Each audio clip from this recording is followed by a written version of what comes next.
કે જ્યોત્સના તું તો સ્કૂલમાં તો સૌ બુદ્ધ જેવી હતી, કારણ કે અમે સ્કૂલમાં સાથે હતા. તારામાં આટલી બધી આવડત ક્યાંથી આવી ગઈ કે હું અમેરિકામાં બેસીને તારા વખાણ સાંભળું છું? એટલે મેં એને એક જ કહ્યું કે મને પોતાને પણ એમ જ થાય છે કે મારામાં આટલી બધી આવડત નહોતી, આવ્યું ક્યાંથી? જન્મની સાથે જ આપણને બધી શક્તિઓ મળેલી હોય છે, પણ જ્યાં સુધી તમારી પાસે એ શક્તિઓને વિકસાવવાનો પ્રસંગ નથી આવતો અથવા મજબૂર નથી થતા, ત્યાં સુધી એ શક્તિઓ તમારી અંદર જ છુપાયેલી રહે છે. પણ મારા ઉપર જયારે ઘર ચલાવવાનું આવ્યું ત્યારે મેં બધી શક્તિઓને એક સાથે કામે લગાડી અને જો આજે જે બિજોરી વર્ષનું 1000 રૂપિયાનું પણ સેલ નહોતું કરી શકતું, એ આજે 50 લાખનું વેચાણ ઘરે બેઠા અમે કરી શકીએ છીએ. નામ જ્યોત્સના ઉડેદરા, કામ ડિઝાઇનર, બુટીકના માલિક, ધામ અમદાવાદ. જીવન સૂત્ર સંઘર્ષથી ડરવું નહીં, સમાજને આપણી જિંદગી ચલાવવાનો હક ન આપવો, આપણા મૂલ્યો પકડી સચ્ચાઈ અને સાહસથી આગળ ચાલવું. દરેક સ્ત્રીમાં પોતાના પગ પર ઊભા રહેવાની શક્તિ રહેલી છે.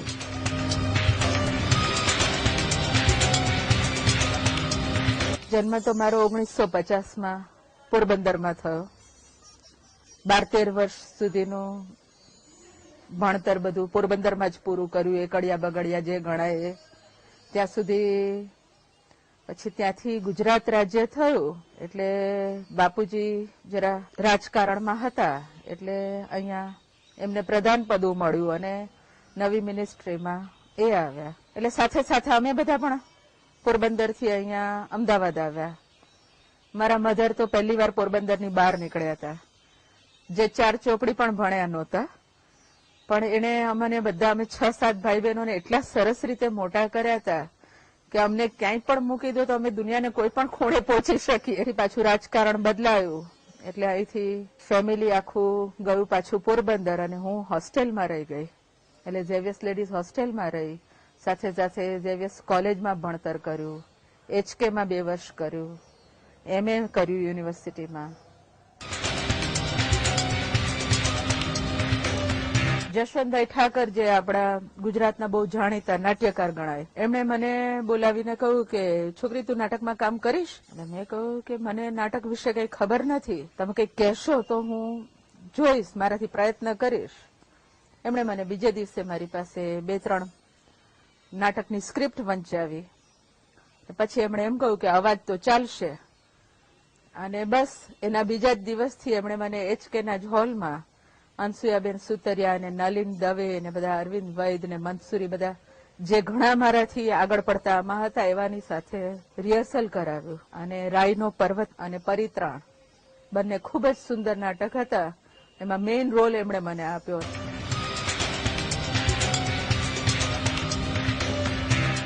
ડોનલ્ડ કરીને એ પણ એક ગ્રુપમાં આવતો અને બહુ મિક્સિંગ નેચર હતા. એટલે એ વખતે હોસ્ટેલમાં ઓળખાણ થઈ, પછી ઘરે આવતા જતા થયા. પણ લગભગ 5-6 વર્ષ કોઈ દિવસ આવા એવો ઇન્ટેન્શન પણ નહોતો કે આપણે આની સાથે લગ્ન થવાના છે. પણ ખૂબ સાથે રહ્યા પછી એવું લાગ્યું કે આ તો બહુ સારી ફ્રેન્ડશીપ છે, હવે બંને એકબીજા વગર રહેવાના જ નથી. ઘરે વાત કરી મારા ફેમિલીમાં, એ લોકોએ એમ કહ્યું કે તને જો કરવું જ છે તો એક વાત હા કે ના તારા મન સાથે નક્કી કર. પછી એમ કે તમે ના પાડો તો નહીં કરવું ને એ લોકો હા પાડે તો કરવું, આ બધું નહીં જોઈએ. અને તારે કરવું હોય તો અમારી હા છે. એ લોકો ભલે ઘણા નાના ગામમાંથી આવ્યા હોવા છતાં કોઈ દિવસ આવું અમારી ઉપર કોઈ ઠોકી બેસાડવામાં નહોતું આવ્યું કે તમે આની સાથે લગ્ન કરી શકો, આની સાથે ન કરી શકો. તે ખબર હોવી જોઈએ કે મને આ બરાબર લાગે છે ને મારે કરવું છે. પછી એના પરિણામો પણ આપણે જ ભોગવવાની તૈયારી રાખવાની, એ બહુ સ્પષ્ટ હતું એમના કહેવામાં. મને અત્યારના સમાજમાં જોઈને મા બાપ જયારે બાળકોને ફરવા જવાની છૂટ, પિક્ચર જોવાની છૂટ, રાત્રે 2 વાગે ઘરે આવે તો ચાલે, ત્યાંથી તે 18 વર્ષ સુધી જે કરવું એ કરવાની છૂટ. પણ જયારે એના ખરેખર એની જિંદગીનો નિર્ણય કરવાનો આવે છે કે એને કોની સાથે જીવન કાઢવું છે, ત્યારે જ મા બાપ ઓપોઝ કરે છે કે નહીં અહીંયા તો નહીં જ કરવા દઈએ. હવે આવું હું જયારે સાંભળું ત્યારે મને એવું લાગે કે આના કરતા તો મારા મધર ભણેલા નહોતા, છતાં ઘરમાં ક્યારેય એમ કે હરિજન ન આવવું જોઈએ અથવા તો આની સાથે લગ્ન ન થઈ શકે, એવો માહોલ અમે ક્યારે જોયો જ નથી. એટલે એમણે આજથી આ 25 વર્ષ પહેલા પણ મને કોઈ ક્રિશ્ચિયન સાથે લગ્ન કરતા એમણે ક્યાંય વિરોધ નહોતો કર્યો. 1976માં લગ્ન કર્યા. 77માં તો મોટા બાબાનો જન્મ થયો. હવે એ વખતે બેંકના બાંધેલા પગારમાં એક વ્યક્તિનું વધારે ખર્ચ ઘરમાં આવે એટલે થોડી તકલીફ તો શરૂ થઈ કે પૂરું કેમ કરવું. પણ એટલું સારું હતું કે મારા સાસુ ખૂબ અન્ડરસ્ટેન્ડિંગ વાળા હતા. એટલે અને ઘરમાં કોઈ એવું બંધન નહોતું કે તમે કામ ના કરી શકો બહાર. બધી જ રીતે એ લોકો પણ એમાં એડજસ્ટ થવા પ્રયત્ન કરતા હતા. એટલે મેં ડ્રામામાં એઝ અ પ્રોફેશન લઈને કામ ચાલુ કર્યું. એટલે થોડી ઘરમાં ઇન્કમ થઈ. એ પછી 2-1 વર્ષના ગાળા પછી મારે બીજા બાબાનો જન્મ થયો એટલે વધારે ખર્ચ વધ્યો. સાથે સાસુ બીમાર પડ્યા એટલે એમની માંદગીમાં ખર્ચ થયો. પણ એ સાથે સાથે ઘરમાં જરૂરિયાત વધી અને કમાવા વાળો સેકન્ડ હેન્ડ હતો નહીં કોઈ. એટલે મને એમ લાગ્યું કે કંઈક ફાઇનાન્શિયલ કંઈક તો સ્ટેબિલિટી હોવી જોઈએ. એટલે એક સાથે સાસુ બીમાર પડે એટલે ઘરની બહાર નીકળાય એવું ના રહું પછી કે બાળકોનું ધ્યાન કોણ રાખે. સાથે સાથે મારા હસબન્ડ બેંકમાં કામ કરતા હતા.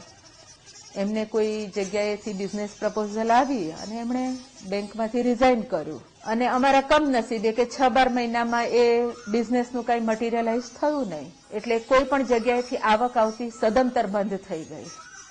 હવે સગાવાલાઓ થોડો વખત સુધી તો બધા તમને મદદ કરે એટલે તમારું 2-4 મહિના 6 મહિના ગાડું ચાલે. પણ એ કોઈ તમારું જીવન જીવવા માટે તમે એને શસ્ત્ર ન બનાવી શકો કે કોઈ પાસેથી પૈસા આપીને તમે ઘર ચલાવો. કારણ કે 1લી તારીખે નોકર ચાકરોને પગાર આપવા જ પડે, દૂધના પૈસા આપવા જ પડે, શાક પાણીના પૈસા જોઈએ જ. ત્યારે તમને જ્યારે ઘરમાંથી પણ ના હોય આવક, બહારથી પણ ના હોય તો તમે એ વખતે કરો શું? એટલે મનમાં એમ થયું ખરું કે આપણે પણ હજી આપણા હાથ પગ ચાલે છે, આપણામાં શક્તિ છે, તો આપણે કેમ પોતે જાતે નથી કમાઈ શકતા. એટલે એ વખતે ટીવીમાં કામ ચાલુ કર્યું અને ઘરમાં એ રીતે થોડીક આવક આવતી થઈ અને બાળકોને ભણાવવાનો ખર્ચ માંથી નાનાથી મોટા કરવા એ બધું કર્યું. અને પછી નક્કી કર્યું કે જો ઘરમાં સગવડ થાય તો ઘરમાં ને ઘરમાં કંઈક શરૂ કરીએ.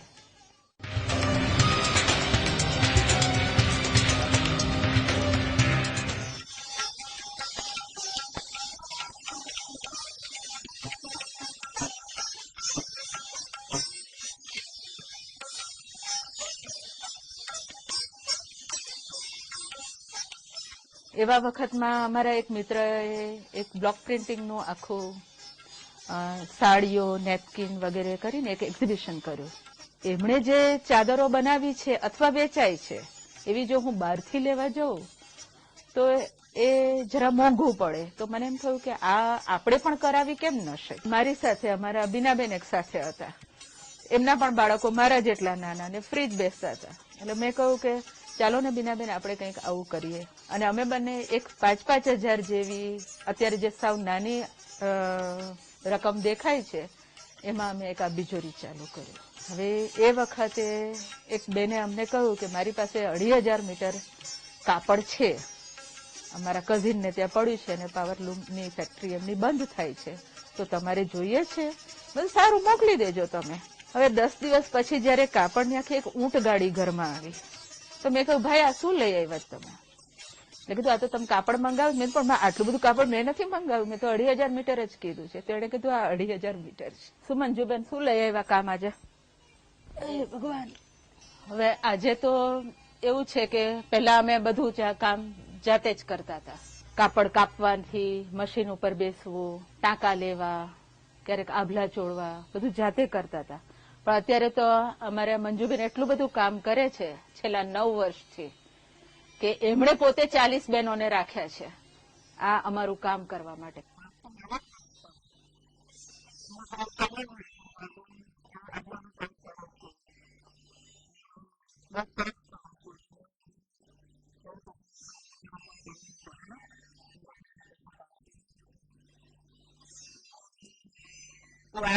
હવે આવ્યા ત્યારે મારી પાસે 400-500 રૂપિયાનું કામ જ નીકળતું હતું. અને મેં જયારે એમને મહિને દિવસે 1000 રૂપિયા આપ્યા ત્યારે એમણે કહ્યું કે જ્યોત્સનાબેન, મારો બધો દાગીનો હું પહેલા જ જઈને આમાંથી મારી ચેન પાછી લઈ આવું. હવે આજે એ બેને એટલું સરસ કામ કર્યું છે, જે 400 નું કામ કરતા હતા એ જે 40,000 નું કામ કરે છે, અને દર દિવાળીએ એ 1.5-2 તોલાની ચેન ખરીદે છે. શરૂઆત કરી ત્યારે બહુ જ અઘરું હતું, એટલે રાત્રે 2-2 અઢી વાગ્યા સુધી કાપડ પાથરીને એના ઉપર લાઈનો પાડવી, જાતે ને જાતે સેમ્પલો કાઢવા, રાત્રે 2 વાગ્યા સુધી ભરવા બેસતા કે સવારે આ આપી દેવાનું છે ભરીને. પણ એક ઘણી બધી મહેનત, એની પાછળ એટલું શીખવા મળ્યું કે તમે ખૂબ જ સરસ વસ્તુ આપો, જેનો કલર ન ઉતરતો હોય, જે મિડલ ક્લાસને પરવડતું હોય, જેને પૈસા ખર્ચ્યા એ લેખે લાગતું હોય, એવી વસ્તુ ને લોકો એપ્રિશિએટ કરે જ છે. એટલે જે અમે આજે 85-86 માં શરૂ કર્યું, એ વખતના એ જ ગ્રાહકો આજ દિન સુધી પણ સચવાઈ રહ્યા છે, અને એ લોકો એટલા બધા અમારી વસ્તુથી ખુશ છે કે હજી સુધી એનો કલર નથી ગયો, હજી સુધી એ ફાટતું નથી, અને બહુ સરસ છે. લોકો અમને પૂછે છે કે ક્યાંથી લાવ્યા, પણ આની પાછળ ભોગ પણ ઘણો આપવો પડે છે. એટલે 4-5 વર્ષ ખોટ ખાઈને તો ધંધો કર્યો છે, પણ એ પછી શીખ્યા છીએ ઘણું. એટલે આજે નાની મોટી મુશ્કેલી આવે તો એનાથી બહુ મોટો અપસેટ નથી થઈ જતો, પણ એમાંથી મુશ્કેલીમાંથી પણ રસ્તો કાઢીને વસ્તુ બગડે તો એને નાની મોટી કાપકૂપ કરી બીજી બનાવો, એમાંથી ત્રીજું બનાવો, અને મનગમતી વસ્તુઓ બની જાય છે. મને લાગે છે કે જો તમે સાચી નીતિથી કામ કરો, સારી સર્વિસ આપો, લોકોને સેટિસ્ફેક્ટરી સર્વિસ આપો, તો તમારો લોકો તમારી પાસે આવવાના જ છે. હવે બિજોરી નામ કેવી રીતે પડ્યું એ પણ એક બહુ ઇન્ટરેસ્ટિંગ છે. એક દિવસ હિંચકા ઉપર બેઠા હતા અને થયું કે કોઈને પણ આપણે કાર્ડ આપવું હોય તો કેવું કહ્યું કે અમારું આ એક બુટીક ચાલે છે. એ હિંચકે બેઠા બેઠા નક્કી કરતા હતા કે કંઈક નામ પાડીએ. નામ એટલે થોડું ટ્રેડિશનલ જોઈતું હતું નામ, કારણ કે વસ્તુઓ બધી આભલા ને એ બધી હેન્ડમેડ વસ્તુઓ ગણાય, એટલે એમ થઈને એમ કે ટ્રેડિશનલ નામ. પછી એમાં બેઠા હતા બીનાબેન અને હું, એટલે એમ કે ચાલો બીનાબેનનો બી લઈ લઈએ, જ્યોત્સાનો જે લઈ લઈએ, એમ કરી અને એનું ક્રિએશન મીન્સ બિજોરીઝ એપોસ્ટ્રોફી એસ કરી અને બિજોરીઝ ક્રિએશન એ રીતે નામ પાડ્યું. બિજોરીઝ શરૂ કર્યા પછી એમ કે પહેલા તો કોઈ સમય જેવું હતું જ નહીં. કોઈ રાત્રે 9 વાગે આવે તો પણ ઘર છે એટલે ખોલી દેવાનું. તો પછી ધીરે ધીરે એવું લાગ્યું કે ના, પછી ઘરમાં બાળકોને પણ સમય જોઈએ, માટે કંઈક ફિક્સ ટાઈમ કરવો જોઈએ. એટલે સવારે રસોઈ પાણી પતાવીને 11 વાગે શરૂ કરીએ અને 6:30 બંધ કરી દઈએ, તો ઘર પણ સચવાઈ જાય અને સાથે બુટીક પણ સચવાઈ જાય. એમ કરી અને સોમથી શનિ સુધી સવારે 11 થી 6:30 સુધી ખુલ્લું રહે છે. શરૂઆતમાં તો અમે જાતે કરતા, એટલે અહીંયા આવીએ ત્યારે કોઈને કસ્ટમર્સ આવે તેમનું માપ લઈએ, સીવી આપીએ, થોડું વેચાણ કરીએ. પછી પાછા ઘરમાં રોટલી બાકી હોય, કપડાં ધોવાના બાકી હોય તો એ પણ કામ પતાવી આવીએ જ્યારે પણ ન સમય મળે ત્યારે. ક્યારેક તો રાત્રે 2 વાગે પણ સંકેલવાનો વારો આવતો. પણ હવે ધીરે ધીરે ધીરે એ બધી મુશ્કેલીઓ ઓછી થતી ગઈ અને આજની તારીખમાં તો 3 બહેનો ફૂલ ટાઈમ કામ કરે છે, વ્યવસ્થિત આવે છે બધા. એ લોકો પણ એમનું ઘર સાચવી શકે છે. 6:30 છૂટે એટલે એ લોકો ઘરે જઈને પોતાના પણ રસોઈ પાણી કરી શકે, બસમાં આવે એટલે પહોંચી શકે. અને બીજા 15-16 કારીગરો પોતે અહીંયા કામ કરે છે. બહેનો છે વધારે તો, કે જે લોકો અહીંયા કામ કરે તો એ લોકો એમ કે છે કે અમારે શાક પાંદડાનો ખર્ચ નીકળે, કારણ કે એ લોકો અભણ છે, બીજે કાંઈ જ કામ કરી શકે એમ નથી. એટલે ઘરે બેઠા બેઠા કંઈ આભલા ટાંકી શકે, દોરા ભરી શકે, મોતી પરવે, એટલે આ બધું નાનું મોટું કામ કરે છે. એમાંથી એ લોકો પણ દિવસના 100-1 રૂપિયા કમાઈ લે છે. એટલે આવા મોંઘવારીના સમયમાં અથવા આવા તોફાનના સમયમાં જ્યારે પુરુષો કામ કરવા નથી જઈ શકતા, ત્યારે આ બૈરાઓ ઘર ચલાવે છે.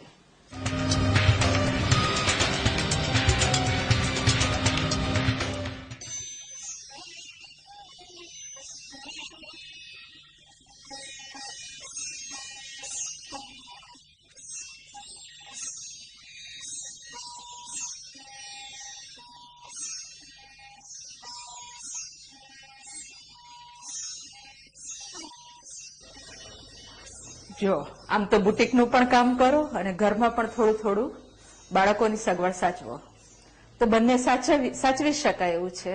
થોડોક સમય આમને પણ બાળકોને પણ જોઈએ તો ખરો ને. હવે બાળકો નાના હતા ત્યાં સુધી મારા બુટીકના દરેક કામમાં એ લોકોએ પોતાનાથી જેટલી આવડત હતી એ લોકોએ મને રાત્રે પણ મદદ કરી છે. 2-2:30 વાગ્યા સુધી ઘડી કરાવવા લાગ્યા છે, ગણવા લાગ્યા છે, એવું જેવું આવડ્યું એવું. આજે તો બંને મોટા થયા. નાનો બાબો બેંગ્લોરમાં એડવર્ટાઇઝ એજન્સીમાં છે એઝ અ કોપી રાઇટર, નામ ઓમાર છે. અને મોટો સન છે એ અલ, એ પણ એક ચાઇનીઝ ફૂડનો સ્ટોલ ચલાવે છે આઈએમની સામે, અને 6 વર્ષથી કરે છે અને ખૂબ સરસ બંને રીતે જાત મહેનતથી આગળ આવ્યા છે.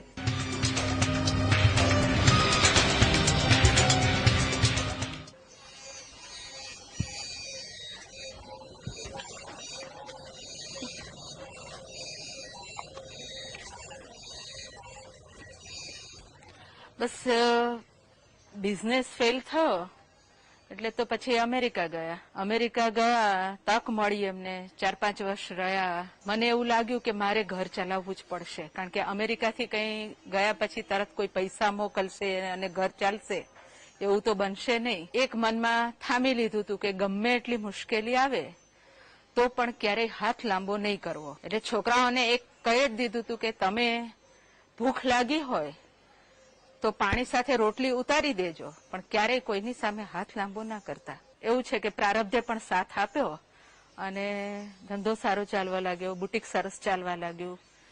અને અમે અમારી જાતે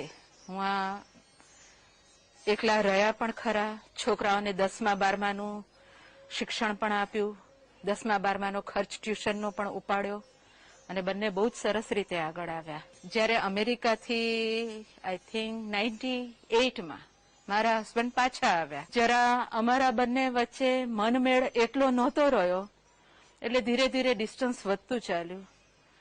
અને એક સમય એવો આવ્યો કે અમારા બંને સાથે રહી શકીએ એવું હતું જ નહીં. એટલે કાં એ ઘર છોડે કાં હું ઘર છોડું, કાં બાળકો એ લઈ જાય કાં હું લઈ જાઉં.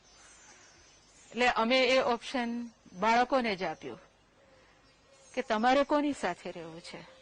મેં એમને બહુ ચોખ્ખું કહ્યું કે કદાચ તમને તમારા ફાધર જેટલું આ ઘરમાં સગવડ આપી શકશે અને જેટલા લક્ઝરીથી તમે રહી શકશો એટલું મારી પાસે કાંઈ નથી. હું તો ક્યાંક એક નાનકડી દુકાન રાખીને મારું પોતાનું પેટ ભરી શકીશ અથવા એક નાની ઓરડીમાં પણ રહી લઈશ, પણ મારે તમને આમાં હેરાન નથી કરવા. માટે તમે તમારા ફાધર સાથે રહો. પણ એમણે પોતે જાતે નક્કી કર્યું કે મમ્મી અમારે બંને તમારી સાથે જ રહેવું છે. તમે જો એક ઓરડીમાં પણ જીવન કાઢતા હોય તો અમને તમારી સાથે જ આવશું, અને તમે અમને તમારી સાથે નહીં ઓરડીમાં આવવા દો, તમે ઓરડીની બહાર બેસી રહીશું, પણ અમારે અમારા ફાધર સાથે નથી રહેવું. એટલે જ્યારે બાળકોએ નક્કી કર્યું કે મમ્મી તમારી સાથે જ રહેવું છે, ત્યારે અમે બંને, હું અને મારા હસબન્ડ સાથે બેઠા અને વિચાર્યું કે આફ્ટર ઓલ આપણે આટલું બધું જે તકલીફો વેઠીને આગળ આવ્યા થોડા ઘણા બી, તો એ બધું આપણે આપણા બાળકો માટે જ કર્યું છે.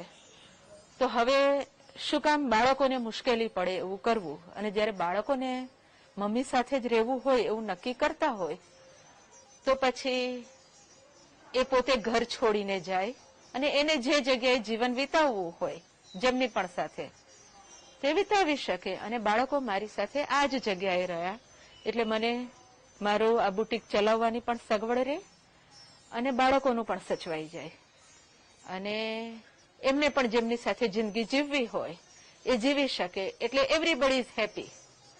બાળકો આજે મારી સાથે સુખી છે, એમની જિંદગીમાં સુખી છે. આપણે જ્યારે બાળકો નાના હોય, આપણી પણ એટલી બધી ઉંમર ના થઈ ગઈ હોય કે તમારે કાંઈ જ જોઈતું નથી, એટલે એ વર્ષો હતા લગભગ 35-40 વર્ષની ઉંમર, જ્યારે તમને બાળકો તો તમારા ખૂબ નજીક હોય એટલે જોઈએ જ. સાથે બાળકો રાત્રે સૂઈ જાય પછી તમારી ચિંતાઓ ચાલુ થાય કે તમારી પાસે જીવનમાં શું છે. તમને પણ કોઈક માણસ તમારી વાતો સાંભળે એવું જોઈએ અને તમે તમારી દરેક મનની વાતો તમારે કોઈકને કહેવી હોય. પણ એવા વખતે મેં મારા મન સાથે બાંધછોડ કરવી નહોતી એટલે નક્કી કર્યું કે મારા પ્રોબ્લેમ કોઈને કહેવાથી એનો ઉકેલ આવવાનો નથી, ઉલટાનો વધશે અને હું હાસ્યાસ્પદ બનીશ. એના કરતા મારી એ બધી શક્તિઓને હું કંઈક મારા ક્રિએટિવ કામમાં રોકી દઉં, મારું મન રોકાયેલું રહે તો મારું મન બીજી આજુબાજુની વસ્તુઓમાં ભટકે નહીં, મોજ શોખમાં પડી ન જવું, હું પણ કોઈ એવી વીક મુવમેન્ટ્સમાં ક્યાંય ઢળી ન પડું. આવા ઘણા બધા પ્રોબ્લેમ્સ આવતા હતા. પણ એ વખતે મૂળે અમે ફાર્મર કોમ કહેવાઈએ. મારી માં અભણ છતાં કહેવાય છે ને કે ભણ્યા ગણ્યા નહીં પણ ઘણું બધું શીખવાડી ગયા. એટલે અમને પહેલેથી એવી જાતની તાલીમ આપવામાં આવી હતી કે કોઈ પણ સંજોગોમાં તમારે તમારો રસ્તો જાતે જ કાઢવાનો છે.